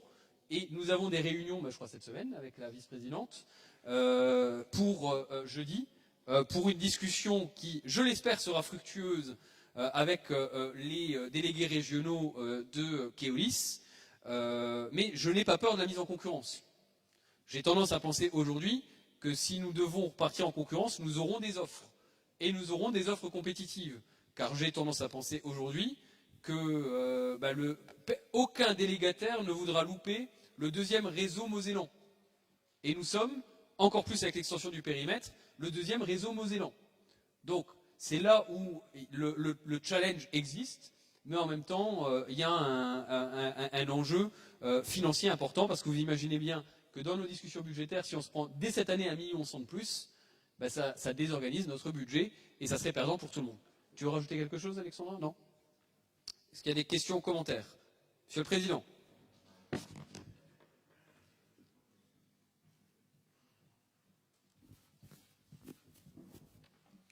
Monsieur le Président, j'ai bien compris qu'aujourd'hui, c'est quelque chose, c'est un avis pour que vous puissiez aller négocier. Et que c'est éventuellement au prochain conseil syndical que le point sera proposé aux délégués. Vous connaissez quand même les services de la Comcom de Cattenom. Juridiquement, 2 ans avant, on annonçait que la fusion et autres, il faudrait faire quand même certaines choses. Moi, je ne peux que sur ce point attirer votre attention. Il faut vraiment être sûr que ces prolongations d'une année ou de 2 ans, vu les montants en jeu, sont juridiquement recevables. Parce que sinon, on est en train de perdre notre temps. Sérieusement, moi, je vous incite à vérifier que juridiquement, c'est dans les clous. Il y a trop d'argent qui sont en jeu. Et je pense que s'il y a une ouverture, quelqu'un ira s'engouffrer. Voilà, c'est tout ce que je veux vous dire. Monsieur le Président, je vous rassure sur le fait qu'on a fait étudier par nos conseils, qui nous ont confirmé la faisabilité d'1 an, pas de plus. On serait sur plus, vu la durée du contrat, le montant du contrat, on tomberait dans quelque chose qui serait, qui pourrait tomber et qui pourrait être risqué juridiquement. 1 an, on resterait dans un solde convenable d'après nos conseils. Voilà. Donc effectivement, il y avait différents formats. Il y avait 6 mois possibles, ça c'était évident qu'il n'y avait aucun débat. 1 an, ça tenait juridiquement parlant, plus 18 mois, 24 mois, ça ne tient pas. Vu la taille du contrat, vu la durée du contrat initial et vu les montants financiers dont on parle. Oui, en plus, il y a des motifs politiques supplémentaires qui peuvent justifier légitimement cet avenant. Sous cette réserve juridique, est-ce qu'il y a des commentaires sur le fond? Non, pas d'autres commentaires. Eh bien, je passe la délibération au vote. Est-ce qu'il y a des oppositions? Est-ce qu'il y a des abstentions? Je vous remercie pour ce mandat que je ne saurais, avec Alexandra, faire valoir devant les délégués régionaux et pourquoi pas nationaux de Keolis quand on aura l'occasion de les rencontrer. Nous continuons avec le point indice sur l'adoption du PV du 9 juillet 2024. Est-ce qu'il y a des oppositions concernant le PV, des commentaires? Oui.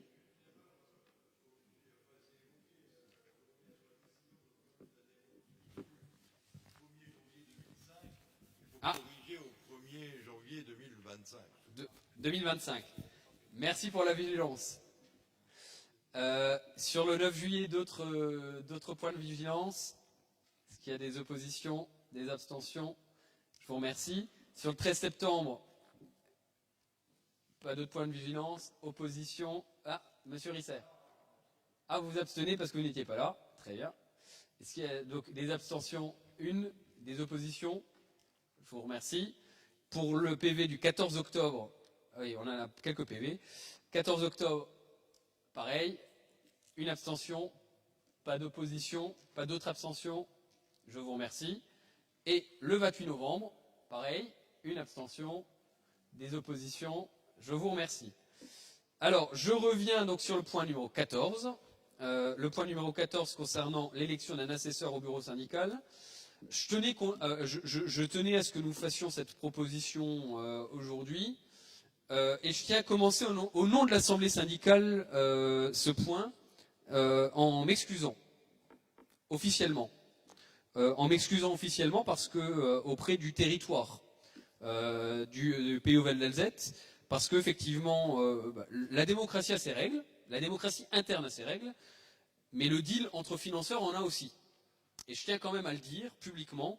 Moi, je tiens à m'excuser de ce qui s'est passé au dernier conseil syndical. Je l'ai fait à titre personnel devant M. Risser, devant les élus du Pays Val d'Alzette.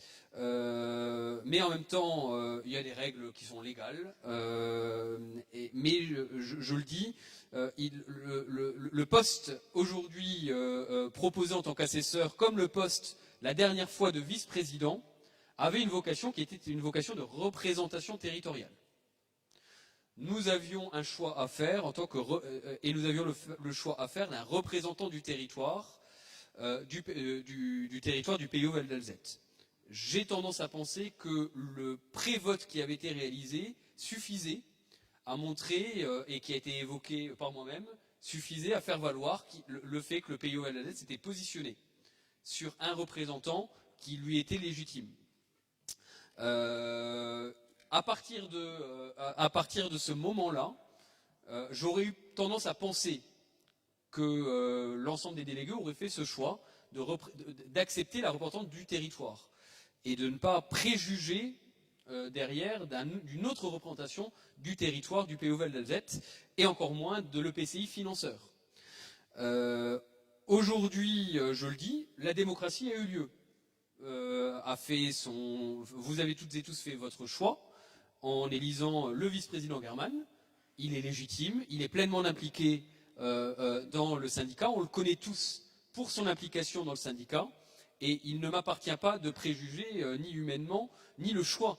Par contre, ça me met en difficulté malgré tout dans le cadre des décisions et des discussions préalables avec les EPCI financeurs. Je tiens à le dire quand même publiquement. Parce qu'effectivement, à partir du moment où on fait le choix d'un représentant du territoire, que le territoire nous donne le nom de son représentant et qu'il n'est pas élu, et bien à un moment donné, ça nous met quand même en difficulté. Donc je me permets quand même de le redire publiquement, et donc de m'excuser publiquement aussi pour les territoires, parce que tous les territoires sont quand même revenus vers moi en me disant mais quelle confiance on peut en avoir au territoire et mobilité si derrière nous discutons de choses qui sont remises en cause.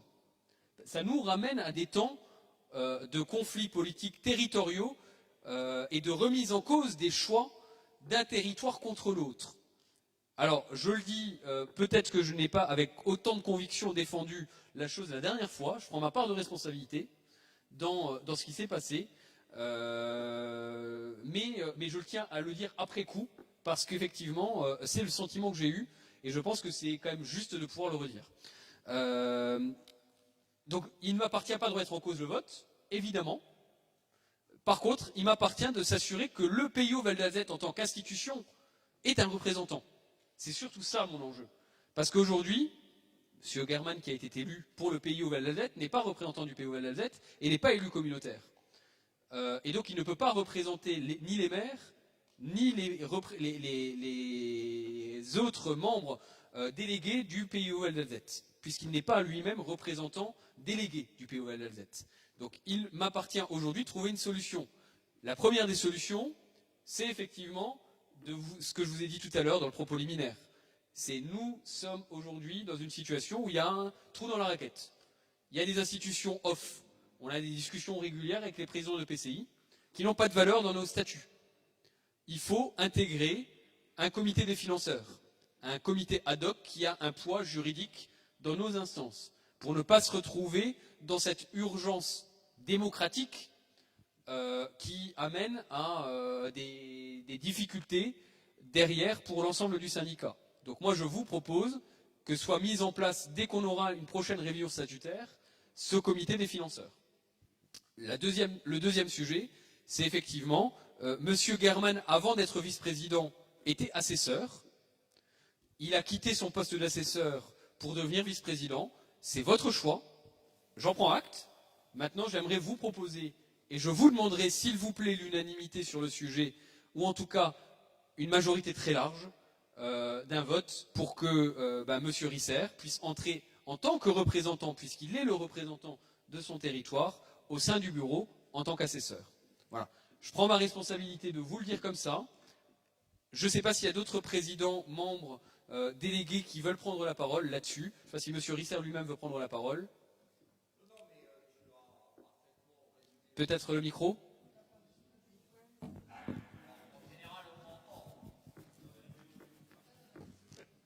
Merci. Non, tu as parfaitement résumé la situation. Je survivrai aux faits politiques. Voilà. Ça fait partie de notre vie presque quotidienne. Bien. Le fait qu'on me propose éventuellement un poste d'assesseur, et tu le sais, j'ai un peu hésité. Néanmoins, je considère quand même qu'il est de mon devoir de venir représenter le syndicat Atemo. Et donc, je te remercie de la proposition que tu as faite. Merci pour les excuses, mais bon, on avait déjà eu l'occasion d'en causer. Hein. Voilà. Le fait politique, démocratique a eu lieu. Merci. Merci, Monsieur le Président. On va donc passer au vote, puisque le vote se fait à bulletin secret. Est-ce qu'il y a d'autres candidats? Il n'y a pas d'autres candidats? Chacun prend sa responsabilité.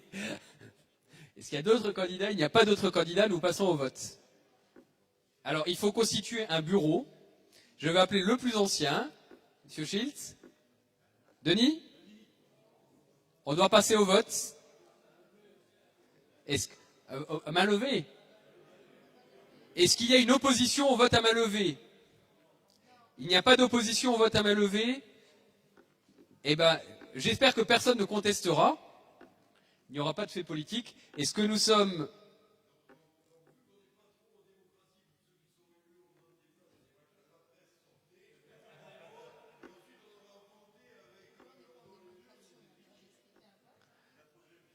Et il a posé le crayon. Est-ce qu'il y a des oppositions à l'entrée de M. Risser dans le bureau? Est-ce qu'il y a des abstentions? Une abstention. 2 abstentions. 3 abstentions. Eh bien, je vous remercie. Merci à toutes et tous pour la rentrée de M. Risser dans ce bureau. Nous continuons l'ordre du jour avec des points d'information. Point du bureau, point pour information, Monsieur Vénan. Merci, Président. Oui, donc le troisième point, enfin le point que je vais présenter, c'est la création d'un transport à la demande sur les nouvelles communes de la CCE et de la CCPHV, ainsi que la mise en place d'une navette Guénange. Bon, j'ai cru comprendre des propos liminaires du Président qu'il y avait encore des séances techniques ou des réunions techniques qui allaient devoir se tenir. Donc, moi, je vais me limiter, si vous le permettez, Président, à simplement rappeler le principe, voilà, sans rentrer dans le détail. Donc, suite finalement à l'entrée dans le ressort territorial de Témo des 16 nouvelles communes de la communauté de communes de Cattenom et environ, ainsi que des 4 communes de la communauté de communes du PIO Val d'Alzette, donc nous proposons de créer un service de transport à la demande pour permettre aux habitants de se rendre vers les principaux points de rabattement du réseau Cité-Ligne. Pour ce qui concerne la CCP-HVA, cela permettra, il s'agit d'offrir notamment aux usagers un point de rabattement principal avec la ligne 51 à Angevillers. Alors, on l'a dit tout à l'heure, il y aura nécessité de faire également évoluer cette ligne 51 pour la rendre un peu plus attrayante et un peu plus directe. Donc les habitants de la CCPHVA pourront bénéficier, dans le cadre de ce transport à la demande, donc d'une correspondance sur la ligne 51 à Angevillers, mais également sur la ligne 055 à Fontoy.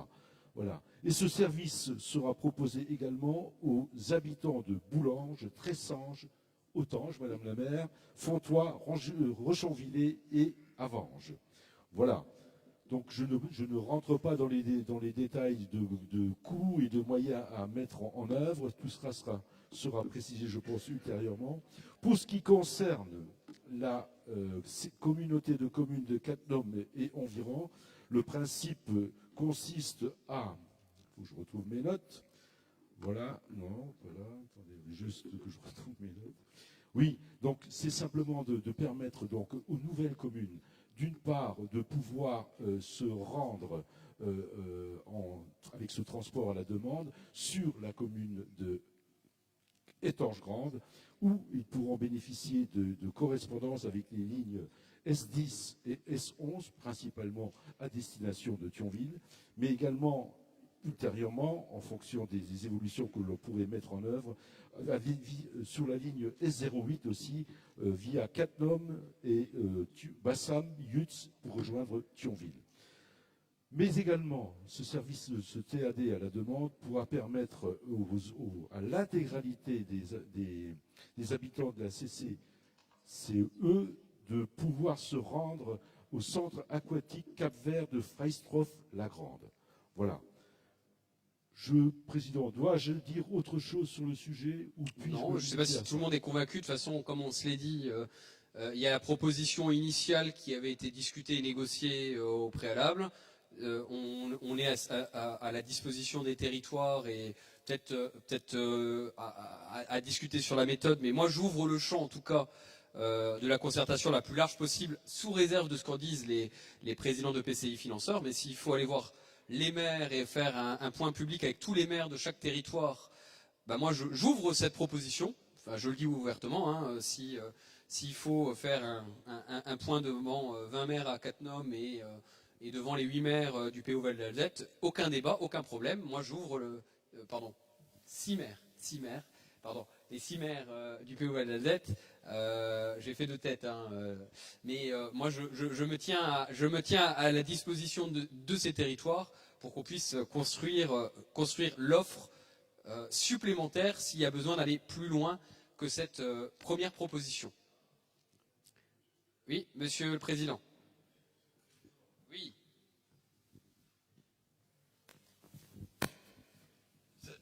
Ça fait plusieurs fois que vous utilisez le terme des présidents financeurs. Oui. Il s'avère que, bon, on est 2 présidents de PCI au sein. Oui. Il ne faudrait pas que nos délégués, qui ont été désignés par nous, qui en ont confiance et tout, je veux dire, et le sentiment, comme on a pu l'avoir trop souvent dans le Nord-Moselle, à l'existence d'un truc supra des présidents de PCI.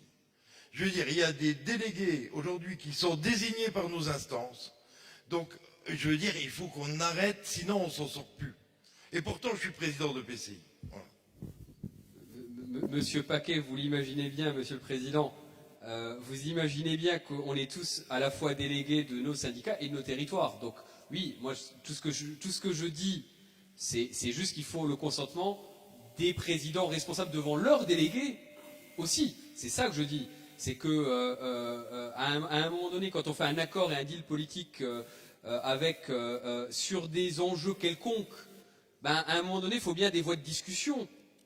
Alors, on le présente devant vous, toutes et tous, mais il faut bien qu'on négocie avec quelqu'un. Et forcément, on négocie avec les représentants légitimes de leur territoire, que ce soit les vice-présidents à la mobilité dans leur territoire, que ce soit les présidents, évidemment. Et après, si les présidents nous disent « faut rencontrer mes maires, faut rencontrer mes délégués, faut venir », ben moi je fais le taf, il n'y a pas de souci, Monsieur le Président. Par contre, si les présidents me disent « ben non, notre méthode chez nous, c'est que moi je fais le point avec mes délégués », eh ben ok, je vois avec le président financeur qui derrière me dit ben, « pas besoin de rencontrer mes maires chez moi, je m'en occupe, ramène un technicien, donne-moi les documents et je présente ».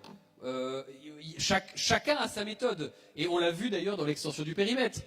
On n'a pas eu le même réflexe et la même façon de faire au pays Val d'Alzette qu'à Cattenom. On est venu au bureau, il me semble, de la CCPHVA pour pouvoir discuter avec les représentants du PO Val d'Alzette et les membres du bureau du PO Val d'Alzette. J'ai été dans des conseils municipaux du côté des communes isolées qui m'avaient demandé, parce que des maires m'avaient demandé des communes isolées de venir dans les conseils municipaux. J'ai pas été devant. Alors on en a discuté plus ou moins avec les assemblées des maires, les conférences des maires de la Thionville-Fench agglomération, puisqu'à chaque fois on me posait la question en tant que maire, mais qu'est-ce qu'il en est des syndicats, du TEMO, etc., etc. Chaque EPCI a son instance et sa méthode. Mais tout ce que je dis, quand je dis les présidents financeurs, c'est que malheureusement, j'ai besoin d'un interlocuteur pour discuter de sujets qui intéressent le territoire en question. Alors après, le niveau supra, parce que derrière, c'est aussi des deals financiers, et ça se fait aussi sur des choses qui vont devoir présenter ensuite lors des présentations des rapports d'activité devant chacune de vos comités d'agglomération ou de vos comités de communes, et que derrière, il faut bien que quelqu'un nous défende dans chacun de vos territoires. C'est tout ce que je dis. Donc effectivement, après les débats qui ont lieu à l'agglo, ils ont lieu ici. Et en théorie, on a les mêmes représentants, sauf les représentants des communes qui sont autorisés par certaines représentations ad hoc. Mais globalement, on est tous à la fois représentants des agglos et représentants ou des Comcom et représentants du SMITU, enfin du SMITU, du TEMO, du syndicat. Il n'y a pas de malveillance en le disant, je dis juste que j'ai besoin de représentants forcément pour négocier des enjeux importants. Après, si la question de la méthode est à revoir, moi je me tiens justement à disposition de chacun des territoires. Pas d'autres commentaires? Oui, monsieur Philippe?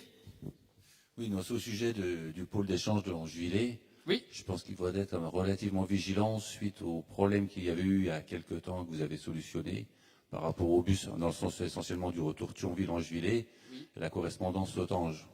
Oui. Donc là, je pense que comme il va y avoir un afflux de gens, dans le retour, bien spécifier les bus et les correspondances qui soient adéquates pour chacun. Ok. Merci pour la remarque. Et, Président, oui, si Bernard. je peux terminer puisqu'il reste encore un point. Ah bah vas-y. Il est également proposé au bureau syndical ce soir la mise en place d'une navette au niveau de Guénange pour remplacer la ligne 60 suite à la fermeture au poids lourd du port routier de Richemont, et ce depuis novembre 2024. Bon, sur ce parcours circulaient les lignes 43 et 60 qui étaient opérées uniquement pour le service scolaire. Ces services scolaires ne peuvent plus circuler sur cet ouvrage puisqu'ils sont donc déviés par Bousse et Richemont, ce qui augmente de façon considérable le trajet pour les usagers depuis et vers la gare TER du Cange. Donc il est proposé de mettre en place une navette opérée avec un véhicule de 9 places pour desservir la gare du Cange en correspondance avec les horaires des TER vers Metz et Luxembourg dans la même amplitude horaire que la ligne 60, c'est-à-dire 30 minutes en heure de pointe et 60 minutes en dehors de ces créneaux. Donc ceci a également s'est accompagné aussi d'une modification du nombre d'arrêts qui seront desservis, et ce bien évidemment en accord avec monsieur le maire de Guénange. Et donc maintenant les arrêts qui sont desservis sont Rue Haute, Saint-Benoît, Tournaille, Boucle Saint-Exupéry, Nurcy, Poste et Village. Voilà. Et donc cette navette, je précise, Président, que cette navette est en service depuis la semaine passée. Voilà. Et il est demandé au bureau syndical de valider ces propositions. Voilà. Des questions, d'autres questions? Oui.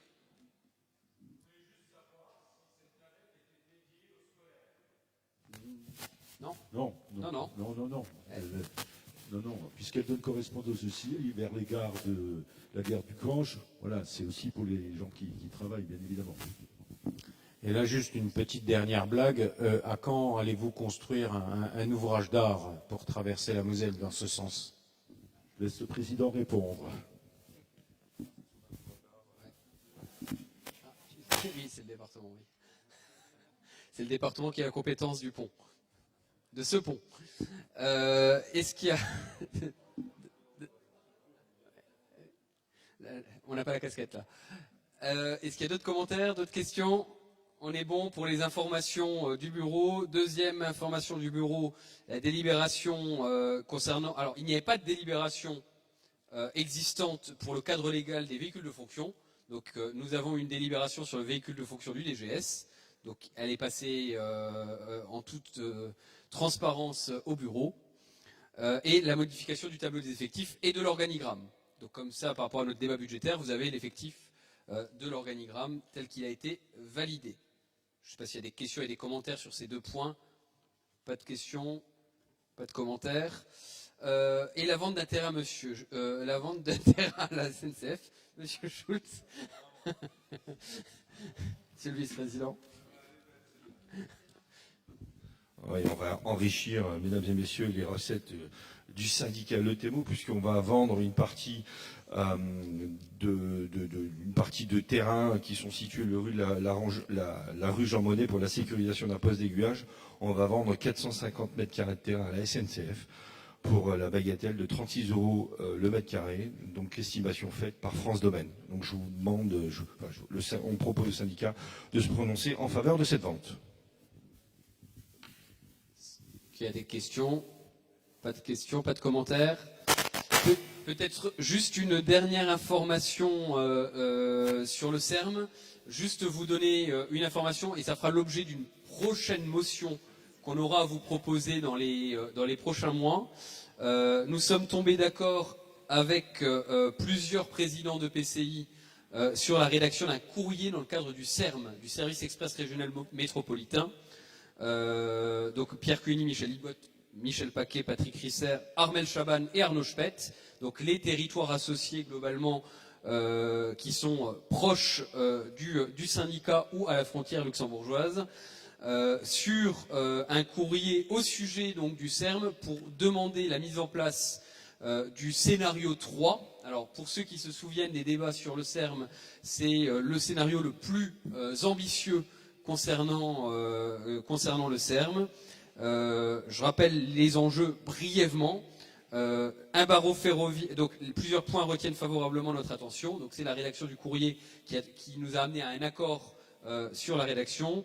Donc un barreau ferroviaire Audal-Roman Esch-sur-Alzette, un renfort conséquent sur la ligne Thionville-Fontois-Longuillon qui permettra une offre alternative à l'usage de la voiture aux 90 000 habitants bordant cette voie, la relance d'une ligne Bouzonville-Thionville en passant par Youtoukunsi, Schmetservice, Kédange et Bouzonville, une liaison renforcée Sion-Mosellan depuis Metz et ou Thionville permettant un axe Metz-Esch-sur-Alzette avec la création de nouvelles haltes ferroviaires à Onaltiche, Florange, Fontois et Micheville, ainsi que l'amélioration de la desserte de la gare d'Ayange. Enfin, la remise en service régulé de la ligne Thionville-Trèves, actée dans le précédent contrat de plan État-région, en passant par Yutz, Königsmacker et Sierre-Clément. Voilà. C'est des éléments, je n'ai pas dans le détail de toute la rédaction du courrier, mais sur lesquels on est tombé d'accord avec l'ensemble des présidents de territoire. Et juste, puisque le vice-président de la région m'a dit qu'on pouvait faire un point d'étape rapide sur ce qui s'est dit lors du COSTRAT, en disant effectivement que les études continuent, ça je peux vous le dire suite à ce COSTRAT qui s'est déroulé tout à l'heure, et que dans ces études, je vous confirme que les éléments qui sont dans ce courrier, dans les scénarios 2 et 3, sont globalement confirmés. Voilà, je le dis bien, on reste sur des études, mais on reste dans une faisabilité, j'allais dire, dans le cadre de ces études, d'un maintien de toutes les gares ou haltes ferroviaires qui sont précitées dans ce courrier. Globalement, que ce soit le scénario 2 ou le scénario 3, vont dans le sens des demandes de ce territoire, et c'est plutôt positif.